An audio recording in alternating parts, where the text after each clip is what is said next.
ఈ కథ వచ్చేసి 5000 సంవత్సరాల క్రితం కథ. ఒక గురువు దగ్గరికి శిష్యుడు వచ్చాడు. గురువు గారు, ఆనందం అంటే ఏమిటి అని శిష్యుడు గురువు గారిని అడిగాడు. వరల్డ్ హ్యాపీనెస్ 2026 రిపోర్ట్ డేటా ఏం చెప్తుంది? హ్యాపీనెస్ లో ఏ కంట్రీ టాప్ లో ఉంది? ఆనందం అంటే ఏమిటి? ప్రపంచంలో ఆనందం ఎలా ఉంటుంది? ప్రపంచంలో హ్యాపీనెస్ ఏ కంట్రీకి బెంచ్ మార్కింగ్ గా ఉంది? రోజు డబ్బులు సంపాదిస్తాం, కెరీర్ లో ముందుకెళ్తాం, కానీ నిజమైన ఆనందం ఎక్కడ దొరుకుతుంది? ప్రపంచంలో ఏ కంట్రీ హ్యాపీనెస్ గా ఉంది అన్ని ఈ రోజు ఈ వీడియోలో చూద్దాం. అలాగే నా ఛానల్ కి ఫస్ట్ టైం వస్తే ప్లీజ్ సబ్స్క్రైబ్ చేసుకోండి. మరిన్ని వీడియోస్ అందుబాటులో ఉంటాయి. అలాగే ఈ వీడియో కోసం ఒక్క లైక్ కొట్టండి. మరెందుకు ఆలస్యం, వీడియోలోకి వెళ్దామా? ఒక గురువు దగ్గరికి శిష్యుడు వచ్చాడు. గురువు గారు, ఆనందం అంటే ఏమిటి అని శిష్యుడు గురువు గారిని అడిగాడు. ఈ కథ వచ్చేసి 5000 సంవత్సరాల క్రితం కథ. గురువు గారిని శిష్యుడు అడిగాడు, గురువు గారు, ఆనందం అంటే ఏమిటి అని గురువు గారిని అడిగాడు. అప్పుడు గురువు గారు, నువ్వే చెప్పు ఆనందం అంటే ఏమిటి అని చెప్పి గురువు గారు శిష్యుని తిరిగి అడిగారు. అప్పుడు శిష్యుడు, ఆనందం అంటే భోజనం చేయడం వల్ల ఆనందం వస్తుందని చెప్పాడు. అప్పుడు గురువు గారు, ఇది కాదులే, వెళ్ళు, మళ్ళీ ఆలోచించుకొని చెప్పు అంటారు. అప్పుడు శిష్యుడు వచ్చేసి ఒక గంట తర్వాత శిష్యుడు, ఆనందం అంటే నిద్రపోవడం అంటాడు. ఇది కాదులే అంటారు గురువుగారు. మళ్ళీ శిష్యుడు ఆలోచించి, ఆనందం అంటే తెలిసిందిలే అంటాడు. ఏమిటని గురువు గారు అడుగుతారు. ఆనందం అంటే ఒక అమ్మాయిని ప్రేమించడం, అంటే సంసార జీవితం అంటే ఆనందం అంటాడు. గురువు గారు, ఇది కాదులే పో అంటారు.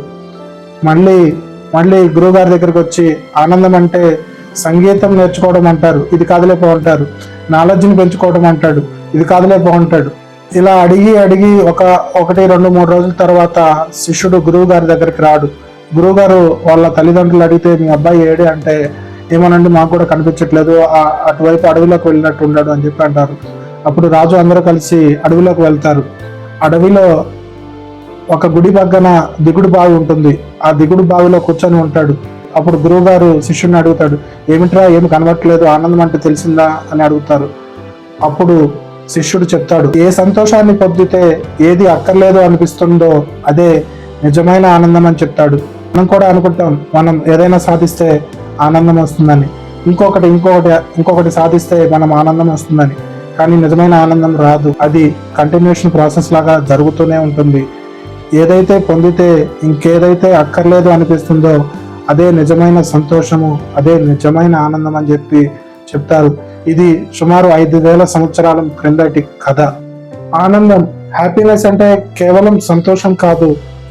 ఆనందం అనేది మన జీవితం మొత్తం ఎంత సంతోషంగా ఉన్నామో, మన జీవితం మనం ఎంత సంతృప్తికరంగా ఉందో అని ఫీల్ అవుతామో అదే ఆనందం. ప్రపంచ హ్యాపీనెస్ రిపోర్ట్ ప్రకారం ఆనందాన్ని కొలవడానికి 6 ముఖ్యమైన అంశాలు ఉన్నాయి. అవేంటో చూద్దాం. 1 సామాజిక మద్దతు, 2 ఆర్థిక స్థిరత్వము, 3 ఆరోగ్యకరమైన జీవిత కాలము, 4 జీవితంలో స్వేచ్ఛ, 5 ఉదారత, 6 అవినీతి లేని పాలన. ఇవన్నీ కలిస్తేనే నిజమైన ఆనందం వస్తుందని రిపోర్ట్లు సూచిస్తున్నాయి.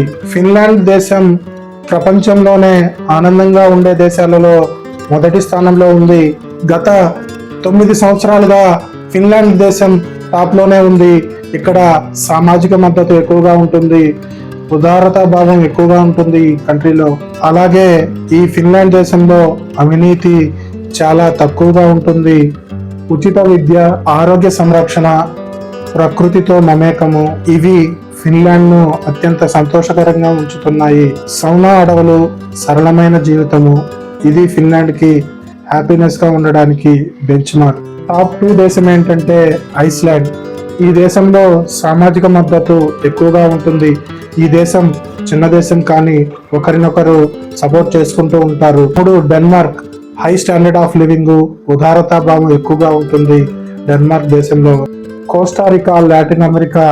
ఈ దేశం ఆదాయంలో అత్యంత పేద దేశమైన ఈ దేశం ఎంతో ఆనందంగా ఉంటుంది. ఈ దేశ ప్రజలు జీవితాన్ని బాగా ఆస్వాదిస్తారు. ప్రకృతితో మమేకం అవడము, ఇవి వారి రహస్యము. ఇతర టాప్ దేశాలు స్వీడన్, నెదర్లాండ్స్, ఇజ్రాయిల్, అలాగే స్విట్జర్లాండ్. ఇవి హ్యాపీనెస్ లో టాప్ లో ఉన్నాయి. వీటిలో ముఖ్యమైన లెసన్ ఏంటంటే, కేవలం డబ్బు మాత్రమే ఆనందాన్ని ఇవ్వదు. కోస్టారికా లాంటి దేశాలు చాలా తక్కువ సంపాదన ఉన్న ఆ దేశం చాలా ఆనందంగా ఉన్నారు ప్రజలు. తక్కువ ఆదాయంలోనూ ఎక్కువ సంతోషాన్ని పొందుతున్నారు ఆ దేశ ప్రజలు. మన దేశం కూడా ఆనందంగా ఉండాలంటే ఏం చేయాలంటే ఎక్కువగా కుటుంబ సభ్యులతో అలాగే స్నేహితులతో మనం ఆనందంగా గడపవచ్చు. అలాగే ప్రకృతిని ఆస్వాదించండి. ఉదయాన్నే కాసేపు ప్రకృతిలో అలా వాకింగ్ చేయటం, ఉదారంగా ఉండండి, ఇతరులకు సహాయం చేయండి. చిన్న చిన్న విషయాల్లో సంతోషం చూసుకోండి. ఒక కప్ టీనో కాఫీనో అలా హ్యాపీనెస్ గా ఒక్కొక్క సిప్ చేసుకుంటూ ఆనందంగా తాగండి.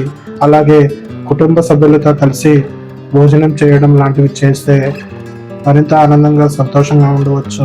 అలాగే ఒక మంచి సంగీతం వినడము, ఇలా చేస్తే మనం ఆనందంగా కూడా ఉండవచ్చు. సైంటిఫిక్ గా నిరూపితమైన చిన్న చిన్న విషయాలు మన మెదడును మార్చి రోజువారీ జీవితంలో సంతోషాన్ని, సంతృప్తిని కలుగు చేస్తాయి. అలాగే కృతజ్ఞతా భావంతో ఉండడం, ప్రతిరోజు ఉదయాన్నే లేదా రాత్రి ఒక 3 విషయాలు మనల్ని ఏ విధంగా హ్యాపీనెస్ గా ఉంచుతాయో రాసుకోండి. ఏ విషయాలు అయితే సంతోషాన్ని కలిగిస్తాయో ఆ 3 విషయాలు రాసుకోండి. సైన్స్ ఏం చెప్తుందంటే ఇలా చేయడం వల్ల మెదడులో పాజిటివ్ భావాలను పెంచి డిప్రెషన్, ఆందోళన తగ్గిస్తుంది. చాలా అధ్యాయాలు జీవిత సంతృప్తిని 6 నుంచి 7% పెంచిందని చెప్పి రిపోర్ట్స్ చెప్తున్నాయి. వ్యాయామం లేదా బాడీ మూవ్మెంట్, ప్రతిరోజు ఉదయాన్నే ఒక 20 నిమిషాలు వాకింగ్, అలాగే లేదా యోగా లేదా ఏదైనా ఒక చిన్న చిన్న ఎక్సర్సైజ్ చేయడం. ఇలా చేయడం వల్ల ఎండోర్ఫిన్స్ అంటే ఫీల్ గుడ్ హార్మోన్స్ విడుదలవుతాయి. మనకి స్ట్రెస్ కూడా తగ్గుతుంది ఇలా వాకింగ్ చేయడం వల్ల, యోగా లేదా ఎక్సర్సైజ్ చేయడం వల్ల. హ్యాపీనెస్ ఎక్కువగా ఉండే దేశాల్లో ప్రతిరోజు ప్రకృతిలో కాసేపు వాకింగ్ చేస్తారు. ఇవి వాళ్ళు డైలీ యాక్టివిటీగా పెట్టుకుంటారు. అందుకనే ఆ కంట్రీస్ లో ప్రజలు చాలా హ్యాపీనెస్ గా ఉంటారు.